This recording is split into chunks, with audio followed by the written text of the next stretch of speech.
એક એજ્યુકેશન, એક print media અને એક ઇલેક્ટ્રોનિક મીડિયા. આ ત્રણ એવા તત્વો છે કે જેણે આ બ્રેન વોશિંગ કરવાનું કામ જોરદાર કર્યું. એજ્યુકેશનમાં કોઈ ડિવોશનલ પાઠ નથી.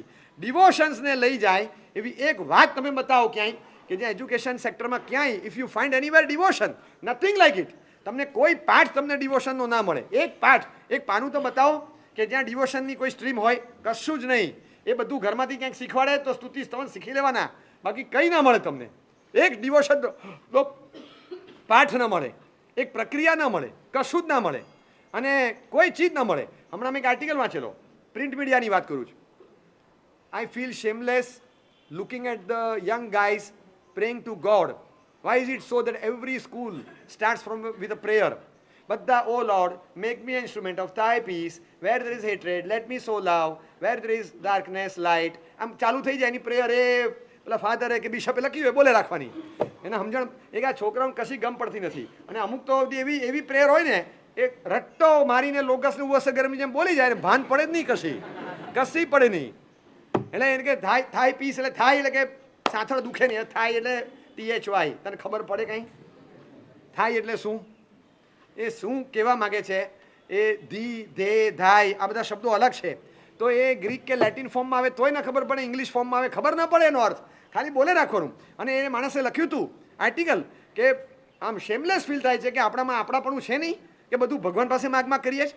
તમને સેલ્ફ કોન્ફિડન્સ નથી, સેલ્ફ એસ્ટીમ જેવી કોઈ ચીજ નથી. શું ખોળા પાત્રો ભગવાન પાસે? ભિખારી છીએ અમે, આપણા બળબુદ્ધિથી બધું કરશું. We don't want anything from God. કાંઈ નથી જોતું. અરે ભાઈ, મને ખબર પણ નથી પડતી. Prayer is useless. અરે ભાઈ, પ્રેયર ઇઝ યુઝલેસ. તને કંઈ ખબર પડે? શસ્ય શ્યામલામ મલય શીતલામ માતરમ વંદે. બોલો શું અર્થ થાય? શસ્ય શ્યામલામ મલય શીતલામ માતરમ વંદે. આવડે છે ને આ શબ્દ? હા, વંદે માતરમ. બોલો તો શું અર્થ? આ બોલેનો અર્થ શું થાય? શસ્ય શ્યામલામ એટલે મલય શીતલામ એટલે એ ખબર નથી. હવે એ લિરિક્સ કોણે લખ્યા મને ખબર નથી, પણ મને મોડે છે. પણ ઇટ મીન્સ સમથિંગ ને. વંદે માતરમ બોલો તો પેટ્રિયોટિઝમ ફીલ થાય છે. બરાબર છે? સ્વાહા સ્વાહા ઓમ પેલા બોલતા હતા ખબર છે? યાદ આવે છે? એનો જે લેકો હોય ને, ઓમ શરૂ થાય, ઓ તમે શરૂ થઈ જતા હતા. પછી 3 ફેરા ભરો. હા, વર કન્યા આમ કરો, આમ કરો, પધરાવો. અરે ભાઈ પધરાવો, સાવધાન કે સમાધાન, પૂરું કર જલ્દી. કશી ખબર પડતી હતી કે ગોર મહારાજ શું બોલે છે? કઈ નથી ખબર પડતી, પણ એટલી ખબર પડી કે એકલો ગયો તો 2 થઈને આવ્યો. બરાબર છે? આટલી તો ખબર પડી ને કે શું અર્થ તો ખબર નહીં, પણ નાવ આઈ એમ મેરીડ. કેમ? અરે કે મેં વિધિ કરી. તને વિધિમાં શું ખબર પડી? બધી ખબર ન પડવાની હોય. આખી દુનિયાને ખબર પડી કે મારા લગ્ન થઈ ગયા. બસ દુનિયાને ખબર પડવી જોઈએ કે આપણા લગ્ન થઈ ગયા. આપણે વિધિમાં ખબર પડે કે ન પડે. એટલે આ યુઝલેસ નથી. આપણે બોલીએ છીએ.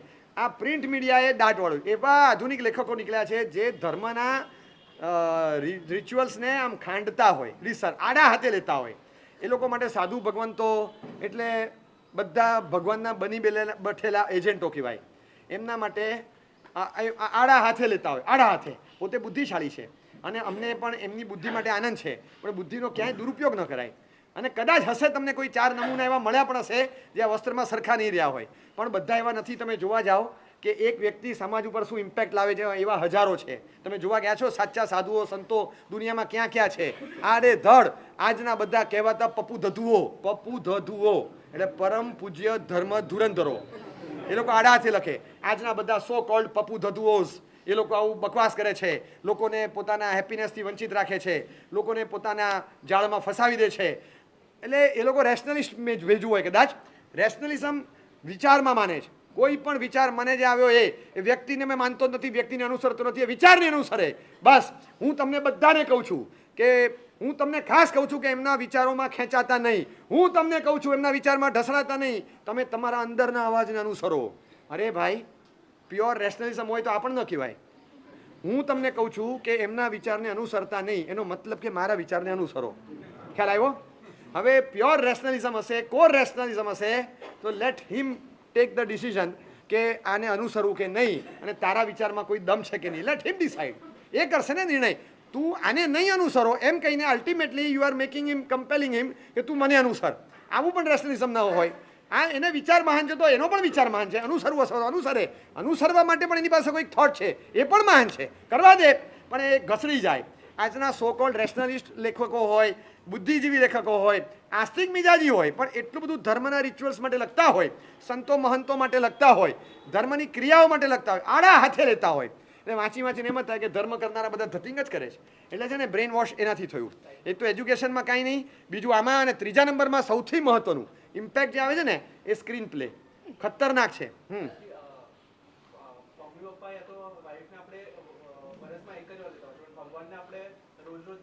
બરાબર છે. મમ્મી પપ્પા અને ભગવાનમાં ફરક કેટલો છે હું તમને કહું.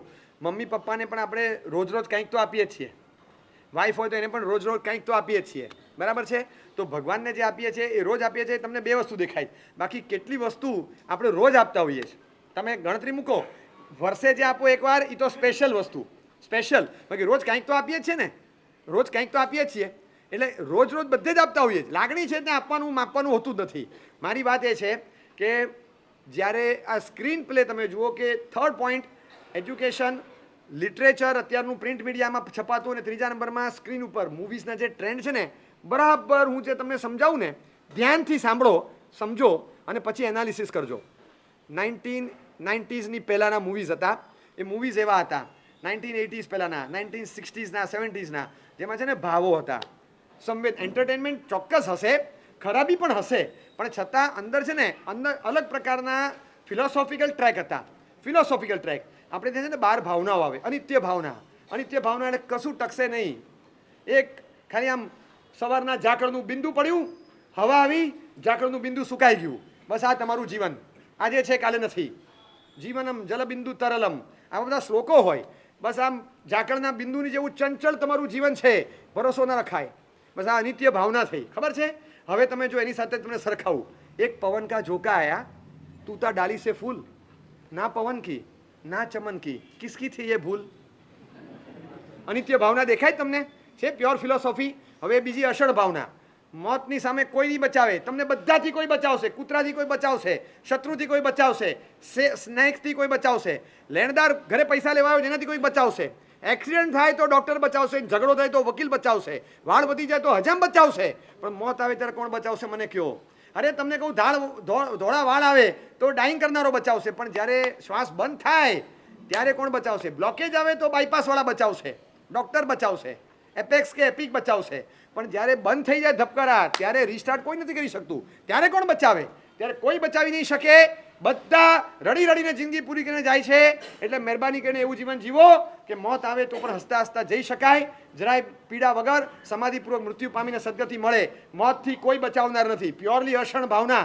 અને જેનાથી કોઈ બચાવે નહીં, એમાં છેલ્લા સમયમાં હસતા હસતા જઈ શકો, માટે લાઈફ ટાઈમ એવું કરજો, બરાબર છે. આ પ્યોર અષણ ભાવના થઈ. હવે તમે સરખાવો, હસતે હુએ આए थे लोग, रोते रोते आते हैं सब, हंसता हुआ जो जाएगा वो मुकद्दर કા સિકંદર. હવે તમે વિચાર કરો ખાલી કે આ ખાલી ફ્રેન્ડશિપ ડેના દિવસે જ જાને મન કહેવાય કે 12 મહિના કહેવાય. બધા રડતા રડતા આવે છે, હસતા હસતા જે જાય ને બસ એ મહાન કન્સેપ્ટ એ થયો. તો આ જ વસ્તુ આવી, આ જ વસ્તુ આવીને મેં પલ દો પલ કા શાયર હું, પલ દો પલ મેરી જવાની, પલ દો પલ મેરી હસ્તી, પલ દો પલ મેરી કહાની. આ શું થયું? આજે છું કાલે નથી. નથી, તમે પણ આજે છો કાલે નથી. હવે ખબર નથી પડતી. અરે આપણને તો તરત ખબર, આમ આ બધું સાંભળતા હોઈએ છે. આપકો પતા ભી નહીં ચલેગા કે આપકી તસવીર કભી ફ્રેમ में आ गई. કેવું મજાનું બતાડે. હવે આ અષણ ભાવના છે ને, પણ યુ કેનોટ પિકઅપ. આ જ વસ્તુને ગીતોમાં આ રીતે મૂકતા હતા, કન્સેપ્ટ મૂકતા હતા જૂના ગીતોમાં. સંસાર સ્વાર્થી છે, સંસાર બગડેલો છે, સંસાર એકલો રાગ અને દ્વેષ ને તોફાનો ને સંઘર્ષ વાળો છે, એમાં રહેવાય નહીં. આ સંસાર ભાવના છે, એક કન્સેપ્ટ છે. 12 ભાવનાઓમાં ત્રીજી ભાવના દેટ ઇઝ કોલ્ડ સંસારનું સ્વરૂપ, સંસાર ભાવના. દેખ તેરે સંસાર કી હાલત ક્યા હો ગઈ ભગવાન, કિતના બદલ ગયા ઇન્સાન. હા, આ બધા કન્સેપ્ટ કયા છે? આ જ કન્સેપ્ટ બધા તમે જુઓ. એકત્વ ભાવના, હું એકલો છું, એગોહમ, એગોહમ, એગોહમ, હું એકલો છું. No one is mine. No, my mom is not mine. My father is not mine. Not even my body. No one is mine. I am alone. I and myself. Bus, I and me. બસ, હું અને મારી જાત. મારું કોઈ નથી. આ શરીર પણ નહીં. આ કપડાં તો નહીં, શરીર પણ નહીં. આ ઘર ઘરેના કશું નહીં. આ ઘરના પણ નહીં. કોઈ મારું નથી. આ એકત્વ ભાવના. હવે આ એકત્વ ભાવના સપ્લાય થાય છે કોઈક જગ્યાએ આશ્રમમાંથી, સાઉથમાંથી. ત્યાં કહે છે થિયરી ઓફ વનનેસ. વનનેસ આ એકલો છું, આ થિયરી ત્યાં ભણાવવામાં આવે છે. આપણા મનીષાબેન કોઈરાલા જ્યારે ડિપ્રેશનમાં હતા ત્યારે છેલ્લે હારી થાકીને ત્યાં ગયા હતા અને ત્યાંથી એમને આ કન્સેપ્ટ મળ્યો અને એમાંથી એ પાછા બહાર નીકળ્યા. એ કહે છે મને આ થિયરી ઓફ વનનેસ મળી, એની એ શીખીને અમે બહાર આવ્યા. This is core philosophy broad through devotion. ક્યાંક આશ્રમમાં જઈને હોલિવૂડના એક્ટ્રેસે ત્યાંથી પાઠ ભણવા પડે. તમે વિચાર કરો ખાલી કે હજી પણ હોલિવૂડ ને બોલિવૂડ પાસે કંઈક લેકિંગ છે જે આશ્રમ પાસે છે. ત્યાં જે નહીં મળે એ લેવા આવજો અહીંયા આગળ. કંઈક તો છે ને આ ફિલોસોફી જે ગીતોમાં હતી, બધી ગીતોમાં હતી. મૈત્રી ભાવના બધા, બસ હિન્દુ મુસ્લિમ શીખ ઈસાઈ સબકો મેરા સલામ, આ ભાઈચારાની વાતો હતી. આ બધી ભાઈચારાની વાતો ક્યાં ગઈ? બધી જતી રહી. આ મિત્તિ મેં સબબ હુએ શું, આ બધી ભાઈચારાની વાતો બધી ખાક થઈ ગઈ. એક માણસ તમને એવો ના મળે આજે. એકલા સ્વાર્થ અને તોફાન કશું મળે જ આજે. હવે એ સમય હતો, એ સમયમાં ટ્રેન્ડ બદલાયો, સ્વાર્થ અને પોતાનાપણું આવ્યું. આ બધી ભાવનાઓ ગીતોમાં હતી અને એ વખતના માણસો હતા એ બધામાં અંદરથી દાજ હતી. તમે જુઓ આજે એકલા આંદોલન આજે ચાલે છે, નહોતા ચાલતા. સ્વતંત્રતાનું પણ એક આંદોલન છે. ખાલી તમે એમ ના માનો કે અનામતના આંદોલન આજે ચાલતા હોય કે સસ્તા ભાડાના ઘર લેવા માટે આજે ચાલતા હોય. આજે આટલા આંદોલન ચાલે છે પણ આજે બધા આંદોલન મારા પોતાના સ્વાર્થ માટે, આ દેશ માટે કે શાસન માટે કે આંદોલન ચાલે પણ નિસ્વાર્થ ભાવના આંદોલન. મેડમ કામાએ પોતાની જિંદગી ધરી દીધી નોટ જસ્ટ બીકોઝ ઓફ પારસીસ. અને બંગાળી બાબુઓ માટે સુભાષ બાબુ નહોતા લડ્યા, વલ્લભભાઈ પટેલે લડત ચલાવી પણ એ ઓન બિહાફ ઓફ પાટીદાર નહોતી. નહીં, વીર સાવરકર મરી ગયા એ મરાઠાઓ માટે નહીં. મરાઠાઓનું આંદોલન, પાટીદારનું આંદોલન આજે પણ ચાલે પણ માત્ર પાટીદાર માટે, માત્ર મરાઠા માટે. એ વખતે ચાલતા આખા ભારત માટે ચાલતા હતા. લડનારો પાટીદાર પણ લડે બધા ભારત માટે. આંદોલનના ધ્યેય હતા. આજે આંદોલનના ધ્યેયમાં સ્વાર્થ છે. એટલે એ વખતે ગીતોમાં ફિલોસોફી હતી, આજે ગીતોમાં વિકૃતિઓ છે. કશું મળે નહીં તમને. એ ગીતો હતા. બાબુલ કી દુઆઈ લેતી જા. અરે દીકરી સાંભળે ને, આજની તારીખમાં દીકરી રડે. બાબુલ કી દુઆઈ લેતી જા. એ બાપનું હૃદય દીકરીને શું સંવેદનાઓથી નવડાવી દે. કદાચ એમ લાગે કે આ ગીત છે ને તમે અહીં બેસીને બોલો ને તો પણ તમને ફિલોસોફિકલ ટ્રેક લાગે. એવા ગીતો હતા. ટ્રેન્ડ બદલાયો, આખો ટ્રેન્ડ બદલાયો ધીમે ધીમે. અને 1990sમાં એક અલગ ટ્રેન્ડનું મૂવી આવ્યું. This is a conspiracy. Culture, આખો કલ્ચર ઉપરનો એટેક છે. વ્યક્તિને મારવો બહુ સહેલો છે, વસ્તુને ગાયબ કરવી બહુ ઇઝી છે, વિચારને ખતમ કરવો બહુ અઘરો છે. અને ભારત પોતાના વિચારથી મહાન હતું. તમે સમજી રાખજો, બહુ ગહન અને મહત્વનો પાઠ તમને ભણાવું છું જે જિંદગીભર યાદ રાખવા જેવો છે. આ વિચારને ફેરવવું એ ભારતની હત્યા છે. ભારતના મૂળભૂત વિચારોમાં પરિવર્તન આવે ને એ કઈ રીતે આવે? તમે તમારા વિચાર અમારી પર ઠોકી નથી બેસાડતા, અમારા જ માણસો એ વિચારવાળા થઈ જાય. એવું કેમ તમે કંઈક કરો છો? એજ્યુકેશન તમારું લાવીને કંઈ પણ કરીને અમારા જ માણસો તમારા વિચારવાળા થઈ જાય અચાનક. એટલે બસ આ એમને કરવું હતું. એટલે ભારતનો સત્યાનાશ, ભારતના સત્યાનાશ માટે બોર્ડર ન તોડવી પડે, વિચારોને તોડવાના હતા. વિચારની હિંસા એ વ્યક્તિની હિંસા કરતા અને વસ્તુના સત્યાનાશ કરતા વધારે મહાન છે. અને આપણે વિચારોની હિંસાના તબક્કામાંથી પસાર થઈએ છીએ. અને મૂવીઝના ટ્રેન્ડ ધીમે ધીમે શરૂ થયા. હું તમને સિમ્પલ સમજાવું. 90sમાં એક ટ્રેન્ડ આવ્યો જેમાં છે ને રોમેન્ટિક સીન્સ અને એવી મૂવીઝ બનવા માંડી. અચાનક એક છોકરાને પ્રેમ થઈ જાય અને ઝાડની પાછળ છુપાઈને છોકરીને જોયા કરે. ક્લાસીસમાંથી આવતી જતી છોકરીને જોયા કરે.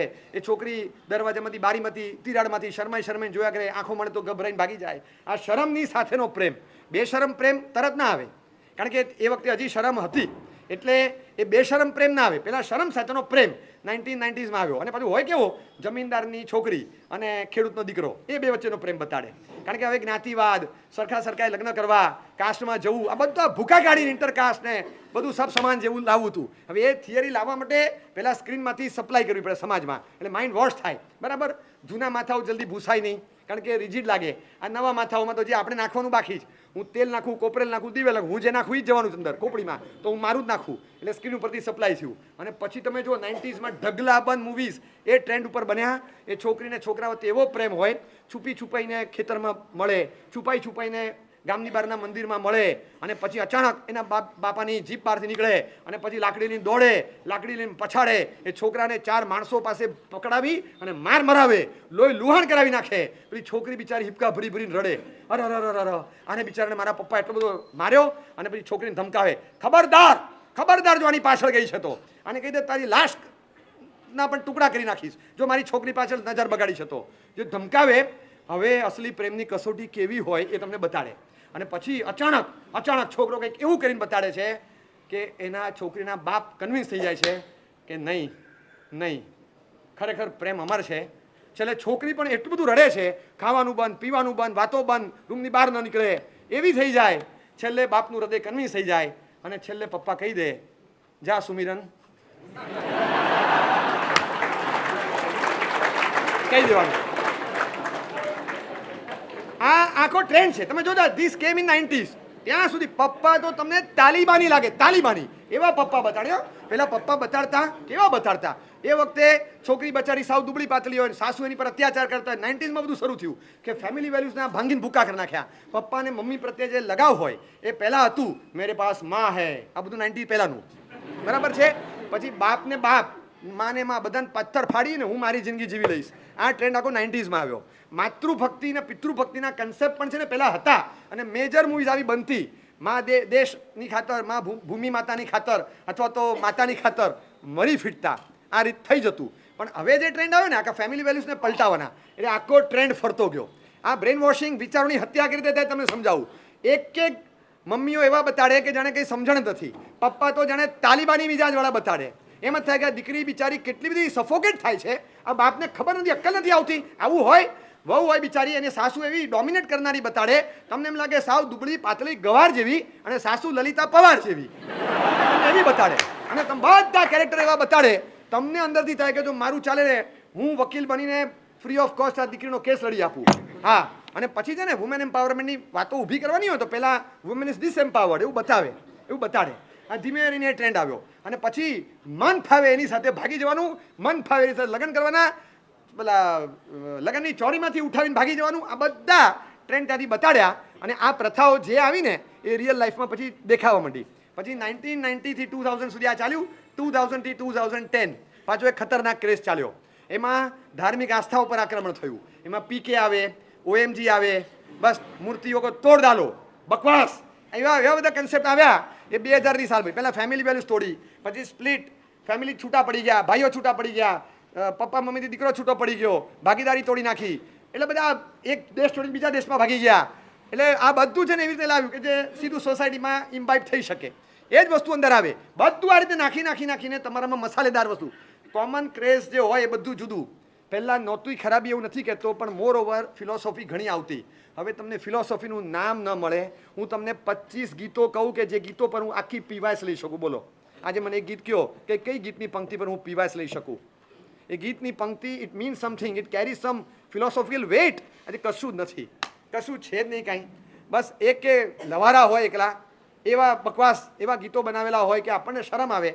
આવા ગીતો બનાવેલા હોય, ડાયલોગ દ્વિઅર્થી, મિનિંગલેસ, હોપલેસ, બેઝલેસ, સંસ્કારના સત્યાનાશ નીકળી જાય. જેટલા સારા સંસ્કાર મા બાપે નાખ્યા હોય એ બધાના સંસ્કારોના અંતિમ સંસ્કાર થાય એવા મૂવીઝ બનવા માંડ્યા. There was not a dirty picture. All the pictures were dirty. બધા જ ગંદા હતા, બધા ગોબરા હતા. એવા બેકાર પિક્ચરો બન્યા જેમાં કશું જ નહોતું સિવાય વાયલન્સ એન્ડ વલ્ગારિટી, કાંઈ ન મળે. પછી એક ટ્રેન્ડ આવ્યો કે ધાર્મિક આસ્થા ઉપર આક્રમણ થયું. અને પછી પહેલાં હતું જય સંતોષીમાં, હવે બધા ગીતો બનાવતા હતા. ગણેશજીની સામે તો કેટલા નૃત્યો થયા, કેટલા ગીતોનું ફિલ્માંકન થયું છે. ગણેશજીના ઉત્સવમાં આમ ઢગમ દર 5માંથી એક મૂવી તો એવું નીકળે જ કે જેમાં ગણેશજી આવે. હા, ગણેશ ચતુર્થી કે અનંત ચતુર્દશી આવે ને આવે, બસ એ પછી ધમાકેદાર જે આવે તે.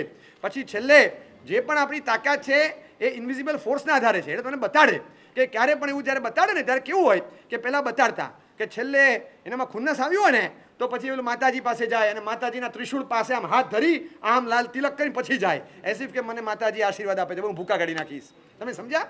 એક આસ્તિકતાનું પ્રમોશન. ભલે આ રીતે પણ હતું. હવે ખુન્નસ અલગ પ્રકારનું છે. હવે કોઈ માતાજીની જરૂર નથી. અંદરથી એમ જ પેલા અંદરથી માતાજી અંદર જે ગયેલા છે એ જ ધૂણે છે. હવે કાંઈ જરૂર નથી. દારૂ પહેલાં આ ઓછું હતું ને પછી તો આ જે રીતે એટલી ખરાબી સાથે બિનદાસ વ્યસનો, બેડ વર્ડ્સ, અશ્લીલતા, ડ્યુઅલ મિનિંગ, ઇન્ટરમેરિટલ અફેર્સ એટલું ખુલ્લેઆમ બતાવ્યું. એટ ધ સેમ ટાઈમ આ 90s પછી ફેમિલી વેલ્યુઝ પર એટેક થવાનો શરૂ થયો. એ જ વખતે એકતાબેન પિક્ચરમાં આવ્યા અને એકતાબેને પણ ફેમિલીઓની અનેકતા કરે એવા બધી સિરિયલો મૂકી દીધી. એ દાંત વળવાનું કશું બાકી નથી રાખ્યું.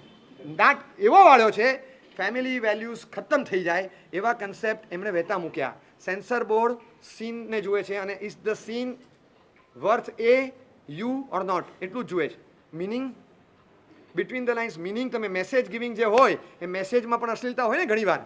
તમે તમારો બેડરૂમ અહીંયા છે, ભાઈનો બેડરૂમ અહીંયા છે, આ બેન આમ જવાને બદલે આજે આમ જાય છે, આટલું જ બતાડે છે બરાબર, સરખા કપડાં પહેરીને. ભાઈ બહારગામ ગયો છે, એ બેન આમને બદલે આમ ગયા ખાલી દિયરના બેડરૂમમાં.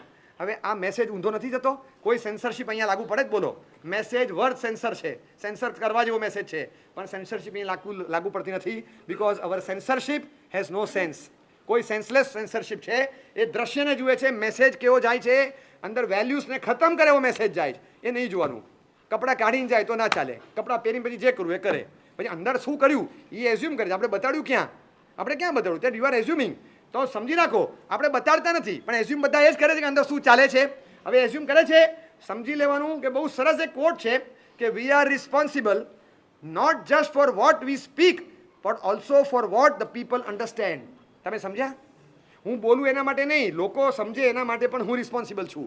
હું જે બતાવું એના માટે નહીં, આ જોઈને લોકો જે શીખે એના માટે પણ આઈ એમ રિસ્પોન્સિબલ. તો આ મારે શીખવાડાય નહીં, ઇફ આઈ એમ સેન્સિબલ, મારે ન બતાડાય. ટ્રેન ફર્યા પછી ધર્મની આસ્થા ઉપર તોડફોડ, પપ્પાને મમ્મીને પગે લાગવાનું બધું ગયું, હવે પપ્પા મમ્મીને તગડી મૂક્યા, હવે તો ઈશ્વરીય તત્વ ના જોઈએ, ક્યાંય નહીં આવી બધી વસ્તુઓ. બે માર ધર્મના આસ્તિકતાના મિજાજ ઉપર, પ્રથા ઉપર, મૂર્તિ ઉપર, પૂજા પદ્ધતિ ઉપર, આ બધા પર આક્રમક આવે એવા બધા મૂવીઝના ટ્રેન્ડ આવ્યા. અને પછી એટલા ખતરનાક ડાયલોગ સાથે, એટલા બધા જલદ પ્રેઝન્ટેશન સાથે કે અંદર રહેલી મૂર્તિ, અહીંયા મૂર્તિ તૂટે ને બીજી રિપ્લેસ થાય, પણ અંદર રહેલી સ્થિર પ્રતિષ્ઠિત થયેલી જે ભગવાનની આસ્થા હતી એ જે પ્રતિમા તૂટી ગઈ, હવે એ રિપ્લેસ નહીં થાય. તમે સમજી રાખો, મંદિર ઊભા રહ્યા, આસ્તિકતા તૂટી ગઈ. તમે સમજ્યા? પહેલા એક સમય હતો મૂર્તિઓ તોડવામાં આવતી હતી, મંદિરો તોડવામાં આવતા હતા, મુગલ કાળ એ હતો. હવે કાળ એવો આવ્યો કે જેમાં ચિત્તાનું આક્રમણ હોય ને ત્યાં તમે બચી શકો, ઉંદરના આક્રમણમાં બચી ના શકો. ચિત્તો આવે ને ફાડી ખાય ત્યાં તમને બચવાની એક સંભાવના સૂજે, પણ તમે સૂઈ જાઓ ત્યારે ઉંદર આવે, તમારો પગ કાતરે પછી ફૂંક મારે, તમને બળતરા ન થાય. ઉંદરની સ્ટાઇલ છે, ફૂંક મારે પાછું કાતરે, ઠંડુ ફિલિંગ એવું આપે ને, અડધું તળિયું સાફ થાય ખબર ના પડે, પછી છેલ્લે એ ઉંદર એની પર પેશાબ કરે, કાતરેલી ચીજ ઉપર પેશાબ કરે અને ભાગી જાય. અને જેવો પેશાબ બળે, ક્ષાર સોલ્ટ એટલું બળે, આ ઓ આટલું બધું પગ કપાઈ ગયો, કોણે કાતરી નાખ્યું? આ ઉંદર આવું કરી ગયો, મને ખબર પણ ન પડી. ક્યાંથી કરે? ફૂંક મારતો જાય, કાપતો જાય, ફૂંક મારતો જાય, કાપતો જાય, છેલ્લે પીપી કર્યું ત્યારે ખબર પડી, એટલે ખબર નથી પડી. આ રીતે આખી નવી સ્ટાઇલથી આક્રમણ આવ્યું કે જેમાં તમારા વિચારો આમ એવા ખતમ, અને માસ લેવલ પર એટેક થાય, માસ લેવલ પર. અરે તળાવમાં માછલી હોય, બધી માછલી તળાવના પાણી પર જ જીવે છે, પણ આ પાણીમાંથી એક માછલી કાઢી મારું, આ બધી માછલી ન મરે તો હું 5 માછલી મારું છું, હું 10 માછલી મારું છું. માછીમાર કેટલી માછલીને મારશે? આ પોન્ડમાં, રિવરમાં હજારો મછલીઓ છે, બધી પાણી પર જીવે છે, પણ એ રોજ 2-5 ને પકડીને ક્યારે એ 2-5 પકડે ત્યાં બીજી આવી જાય, ક્યારે પણ આ માછલી વગર પાણી તૈયાર નહીં થાય, માછલી વગરનું ક્યારેય નહીં થાય. પણ એ એગ્રેસિવલી પ્રયત્ન કરે છે. હવે એને ટેકનોલોજી આગળ વધી, એને કેમિકલ શોધ્યું, એ કેમિકલ લાવીને અમે વાસ્કેટ નાખીને એવી રીતે આટલું કેમિકલ લાવવાનું, નદીમાં ખાલી ભભરાવવાનું, નદીમાં એ કેમિકલ ભભરાવો, ધીમે ધીમે 4-5-10 જગ્યાએ આટલું મુઠ્ઠો ભરીને ભભરાવો, પાણી ડિઝોલ્વ થાય, પાણી સુકાઈ જાય, ડિહાઇડ્રેટ થાય, પાણી બધું સુકાઈ ગયું, આખું તળાવ સુકાઈને સાફ, અને અડધો કલાકમાં તળાવ સુકાઈ ગયું હોય, કલાક પછી જુઓ તરફડીને આખા તળાવની બધી માછલી સાફ. જિંદગીમાં બધી માછલીને તમે પકડીને મારી નહોતા શકતા, કારણ કે પાણી હતું. તમે પકડીને કેટલી મારશો? એક નવી ટેકનોલોજી આવી કે ખાલી તળાવનું પાણી સૂકવી નાખો, માછલીને કંઈ ન કરો, માછલી એની મેળે તડપીને સાફ થઈ જશે. આ પાણી એટલે આપણું કલ્ચર હતું, જેમાં બધી માછલી જીવતી હતી. કબૂલ કે 2-5 માછલીઓ મરતી હતી, પણ બાકીની જીવતી હતી, બીકોઝ વોટર વોઝ ધેર. હવે જે આક્રમણ આવ્યું છે ને, આપણી સંસ્કૃતિ ખતમ કરે છે. સમજ્યા તમે? પાણી ડિહાઇડ્રેટ કરે છે, માછલી ન જીવી શકે, એ તરફડીને ખતમ થાય. એટલે અમને લોકોને આ આક્રમણ વધારે ખરાબ લાગે, અને આખો ટ્રેન્ડ બદલાયો. આ જે પ્રશ્નો આવે છે ને, મને ગમે પણ છે, પણ અંદર આપણને આ પ્રશ્નો કેમ ઊભા થાય? કબૂલ કે કદાચ તમારા નહીં હોય તો તમને કોકે કીધેલા હશે, પણ આપણે ભગવાનને આપીએ અને આપણે ગરીબને આપીએ તો આમ કરીએ તો તેમ કરીએ તો હું જે રોજ કરું છું એની સામે મારું મન ક્વેશ્ચન જો કરશે, તમારું મન કરશે, તો ચોક્કસ તમારા મનમાં ક્વેશ્ચન કોકે નાખ્યો જ. એ કોણે નાખ્યો? કારણ કે પાણી સુકાયું, પછી માછલી તડપીને મરી ગઈ, હવે માછલી આપણી રહી જ નથી, હવે ડેડ ગઈ. કલ્ચર લોસ, એટલે આખો ટ્રેન્ડ એવો આવ્યો. અને પછી ધાર્મિક આસ્થાઓ તૂટે એવો, પછી ડ્રગ્સ ને આતંકવાદ ને ફ્રી લાઈફ, ગે કલ્ચર, લેસ્બિયન, બધું ખુલ્લેઆમ બતાડે એવા મૂવીઝ 2020 પછી શરૂ થયા. સ્ટ્રીમ લાઈન, એક પછી એક ઉલટાના આક્રમક મિજાજ સાથે દર દાયકામાં ઉત્તરોત્તર ટ્રેન્ડ સેટિંગ કરનારા મૂવીઝ આવ્યા, જે અલ્ટિમેટ છેલ્લો ઘા હવે મારે અને આપણે મરી જઈએ. છેલ્લો ઘા મારે એની રાહ જોવાય છે બસ. એને એમાં જે વચ્ચે આખો દાયકો ગયો, જેમાં એવા મૂવીઝ આવ્યા કે ધાર્મિક આસ્થાઓ પર ખૂબ ટિપ્પણો થઈ, અને એ ટિપ્પણો થઈ બહુ જ બહુ સભાનતાથી કહું કે totally immature they are the movie makers and the dialogue doers. આ જે બોલનારા છે ને ઇમેચ્યોરિટી છે કે તમે શું બોલી રહ્યા છો તમને કંઈ ભાન છે.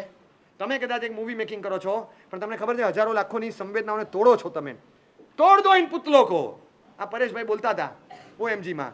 હવે તોડ દો ઇન પુતલો કો. તમે બીજેપીમાં આવ્યા ભાઈ? હા આવ્યા? જો તમારામાંથી કોઈનામાં હિંમત હોય ને તો એમને એક લેટર લખો ને કે ભાઈ તમે આ મૂવીમાં આ મૂર્તિઓ બેજાન છે એમાં કંઈ નથી, તોડ દો ઇન પુતલો કો. તમે મૂર્તિઓ તોડવાની કેફિયત કરતા હતા, બરાબર છે. Now you are in public domain, કારણ કે તમે બીજેપીમાં ભગવો ખેસ ઓઢીને આવ્યા છો, સંસદમાં જઈને બેસી આવ્યા છો. પરેશભાઈ, અમે અમદાવાદથી એમ પૂછાવીએ છીએ કે આ મૂર્તિ માટે તમારો એ ઓપિનિયન એ વખતે સાંભળેલો. What is your opinion regarding the Statue of Unity? Can you say? તમે એને પૂછો, એ પણ એક મૂર્તિ છે, એને બોલવા દો, એને બોલવા દો, એને ખબર પડે કે શું કહેવા માંગે.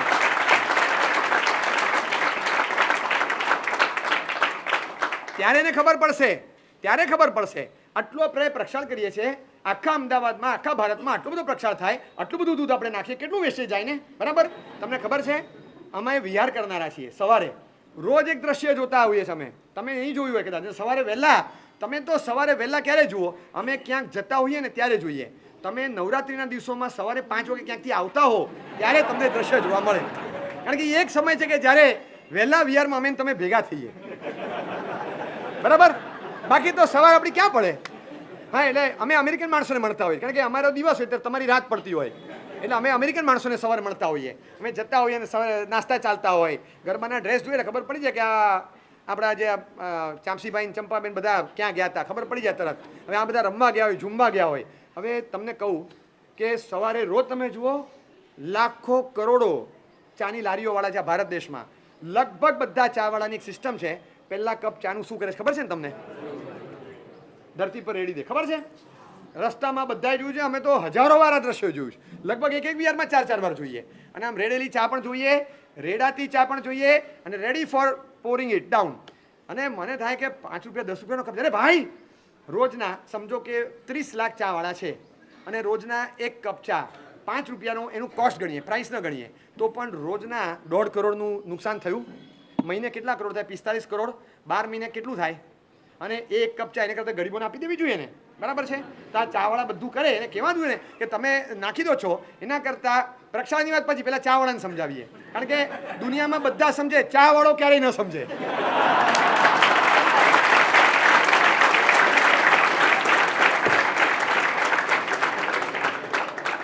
એવું ઘણા કહે છે. હવે આ ચા વાળાને સમજાવવા જાઓ કે ભાઈ તમે બધું રસ્તા પર નાખી દો. આ રસ્તા પર આવું નખાય? નખાતું હશે આવું રસ્તા પર? It is just wastage. એના કરતાં તમારે નાખવું છે ગરીબને આપી દો. તમારે પૈસા નથી જોતા. ધૂળમાં નાખવાની કરતા અરે તું સમજ, આ જે ધરતી પર રહીને ધંધો કરું છું એ મારી દુકાનની ધરતી છે. એ ધરતી માનું પૂજન છે. આ મારી પહેલી આ જે ધરતી છે એ ધરતી ઇટ ઇઝ માય મધર જેવું છે. આ માં જેવું વ્યક્તિત્વ છે. પહેલો કપ માને, ધરતી માને, જેની પર મારું આજીવિકા ચાલે છે. નહીં, એ મારા સેન્ટિમેન્ટ્સ છે. એના સેન્ટિમેન્ટ્સ છે કે ધરતી માતાને એક કપ ચા આપું છું. હવે ધરતી માતા પીવે છે કે નહીં એ ચર્ચામાં એ નથી ઉતરતો, બરાબર. Because emotions are queryless. Emotions are queryless. એમાં કોઈ ક્વેરી નથી હોતી. હવે ઘણા બધા હોય જે ઇમોશન્સ હોય એમાં એને પ્રશ્ન હોય, મને પ્રશ્ન હોય તમારા ઇમોશન્સ પર. તો હા હા, મૂર્તિમાં પ્રાણ નથી. હવે હું તમને સમજાવું. જો એક છોકરો છે ને ઘરમાં એક હરકત કરે છે, થોડી વાર આમ વાંચતો હોય, વાંચતા આમ જુએ, કોઈનું ધ્યાન નથી, આમ ડ્રોર ખોલે અને ડ્રોરમાંથી આમ કંઈક કાઢે અને આમ કંઈક કાઢે, બસ પછી આમ જોયા કરે. અને અચાનક કોઈ આવ્યો, ડ્રોર કાઢીને ડ્રોર બંધ, પાછું ચોપડી કાઢીને વાંચો બેસી ગયો. પાછું કોઈ ગયું ને એટલે ડ્રોર ખોલ્યું, પછી આમ કંઈક કાઢ્યું, પછી આમ જોયા કરે છે. એના મમ્મીને થયું, પપ્પા જોવે ચાલો આ શું કરે છે ખબર નથી પડતી. 2-4 દિવસથી ધ્યાન છે, કંઈક તો ચાલે છે, કંઈક તો ચાલે છે. અને અચાનક એક દિવસ એવું થયું કે સહેજ બહાર ગયો ને આગો પાછો થયો, અને એ વખતે એના પપ્પાએ ડ્રોર ખોલ્યું, જોયું તો અંદર એક પેન્ડન હતું. ગોલ્ડ ફ્રેમિંગ હતી, અંદર એક સ્ટોન હતો, પ્રેશિયસ અને સરસ પેન્ડન હતું, નાનકડું એ પેન્ડન હતું, હાર્ટ શેપનું સરસ પેન્ડન હતું. હવે હાર્ટ શેપનું આટલું એક પેન્ડન આને 22 વર્ષની ઉંમરે એને કોણે આપ્યું હોય? કોણે આપ્યું હોય? ઓબ્વિયસલી પપ્પાને ખબર પડી ગઈ, it has come from a sweet heart and no one else, બરાબર છે. આ એને ખબર પડી ગઈ. સિમ્પલ હતું, લોજિકલ આન્સર હતો. પપ્પા આમ જુએ છે અને પછી પપ્પાને ડાઉટ ગયો કે વચ્ચે 3-4 વાર કોઈનો ફોન આવતો હતો, પછી મેં કીધેલું કે એવી વ્યક્તિ છે, એની દીકરી છે, આને દોસ્તી જ ન રખાય. મેં કીધેલું હતું કે બિલકુલ એની સાથે વાત કરતો નહીં, તું બીજું કંઈ કરે, બીજા કોઈ હશે હું હજી ચલાવી, આ તો નહીં ચલાવું, કારણ કે આનું આખું બેકગ્રાઉન્ડ મને ખબર છે. હવે એ તો નહીં હોય. અને ત્યાં છોકરા આવી ગયો, પપ્પા લાવો, નહીં ઉભા રહે, પપ્પા મને આપી દો, રહેવા દે, પપ્પા મને આપી દો. પેલા અરે ટોવેલ નીકળી જાય એમ છે, એની પરવા નથી, પપ્પા મને આપી દો, પપ્પા મને આપી દો. આમ ટોવેલ એક હાથે પકડી રાખે, પપ્પા મને આપી દો પ્લીઝ, પપ્પા આમાં મછલી ના, પપ્પા પ્લીઝ એ તોડતા નહીં, પપ્પા પ્લીઝ હું સોગન ખાઈ કહું જમ્પ મારીશ, કૂદકો મારીશ બારીમાંથી, એ તોડતા નહીં. અરે તારી તો એસી કે તેસી એમ કરીને આમ આખું વાળીને ઘા સીધો કર્યો, સીધો બારીમાંથી ફેંકવા ગયા, પણ બારી બંધ હતી, કાચને ભટકાઈને અંદર પડ્યું, આમ વળી ગયું આખું, આમ આમ જે નીચે એનું કપડું કેવું આમ થાય એટલે પેન્ડન્ટ વાળી નાખ્યું, પપ્પાએ વાળી નાખ્યું. અને પછી છોકરાને કીધું, એ છોકરી આપ્યું છે ને, ક્યારે આપ્યું? પપ્પાએ તને ના પાડી હતી, તને ના પાડી હતી, કેમ લીધું, કેમ લીધું? હવે જો એની સાથે સંપર્ક રાખ્યો છે ને તો જોઈ લેજે, બંધ કરાવી દઈશ બહાર જવાનું બધું. અને પપ્પા જતા રહ્યા અને પછી રૂમ ધાડ કરતો બંધ કર્યો અને આમ કરીને બેસી ગયો એકદમ. 5 મિનિટ સુધી રડ્યા જ કરે. અચાનક ઊભો થયો, આમ પેન્ડન લીધું,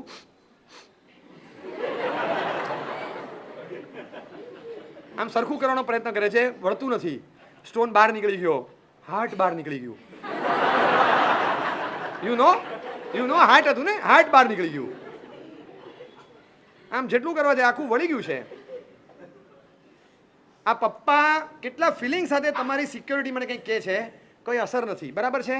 એનું કારણ શું મને સમજાવો. એનું કારણ એ છે, સિંગલ લાઈન કન્સેપ્ટ એટલો જ છે આમાં, સાયન્સ એટલું જ કામ કરે છે, માનસિકતા એટલી જ કામ કરે છે. जिंदे पापा के दिल में बसी हुई जान नहीं दिखती, क्योंकि एक जड़ पेंडन में उसे अपनी जान दिखती है. समझा તમે?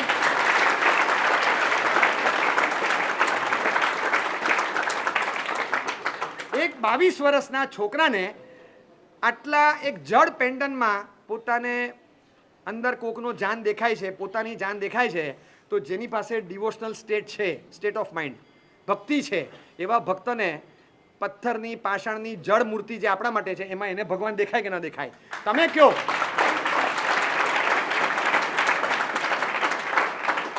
કબૂલ કે કદાચ કોઈકને ના દેખાય, આઈ એમ નોટ ડિસએગ્રીંગ, હું કબૂલ કરું છું, બધાને દેખાવું નહીં, પણ જેની પાસે એ લાગણી છે. હવે તમારા પપ્પાને આમાં કંઈ દેખાય છે અને તમને આના સિવાય કંઈ દેખાય છે? કંઈ દેખાય મને કહો. તમને આના સિવાય કંઈ નથી દેખાતું અને તમારા પપ્પાને આમાં કંઈ નથી દેખાતું, બરાબર છે?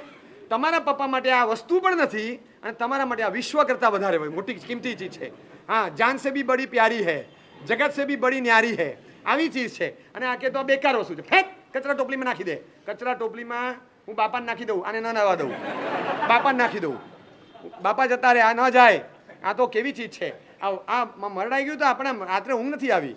તમે આમ એમ લાગે કે કોઈ મારા સાહેબ જો મળે ને તો કહું કે મારા પપ્પાએ આ પેન્ડન વાળી નાખ્યું, એમને કેવી આલોચના આવે, કડકમાં કડક આલોચના આપો.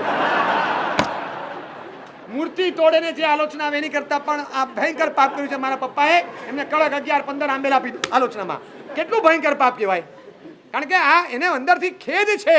એટલે તમને લાગે કે જે ચીજ તમને દેખાતી હોય ને, ઇટ મીન્સ જો એક વસ્તુ છે, આપણે એ જોવાનું છે કે તમને જે આપણે આપીએ છીએ ને, એ આપતી વખતે અંદર લાગણી બધાને સરખી નહીં દેખાય. આપતી વખતે જે દેખાતું હોય એ તમે જુઓ, પછી તમે આપો, સહજ જશે.